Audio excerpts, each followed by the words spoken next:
Welcome to KTN Sports. Now, the Kenya Rugby Union board members are tonight scratching their heads after Safaricom disconnected its links to the Ngong Road-based union. Safaricom announced today that it has terminated their sponsorship for both the local 7's circuit and the annual Safari 7's tournament. Safaricom instead retained Athletics Kenya despite the athletics governing body recent boardroom wrangles, which Collymore said have not affected the federation's credibility. Mwela was elected as the new Kenya Rugby Union chairman a fortnight ago. Top on his agenda was the restoration of sponsors' confidence following a series of wrangles in the once credible union. Can actually begin to talk to sponsors again, because sponsors are looking for value, sponsors are looking for visibility, sponsors are looking for recognition that they're sponsors. But the union will have to arm itself with the best hunting tools in search for a new sponsor for the local 7's circuit, as well as the annual Safari 7's tournament that has been under the Safaricom armpit. Safaricom Chief Executive Officer Bob Collymore cited lack of transparency as the reason for their breakup with the union. It's not about the chairman. Richard is a good guy. A lot of respect for him. Mwangi was a good guy. I have a lot of respect for him, but it didn't deal with the issues which had to be dealt with.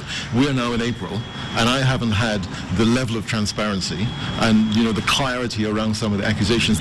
Two of Kenya Rugby Union's board members were in the previous management led by Mwangi Muthe. The mobile phone service provider in a ton of events renewed its partnership with Athletics Kenya despite the federation's recent boardroom wrangles and accusations about financial mismanagement. They've got their issues. They've got their boardroom wrangles, but that's nothing to do with me.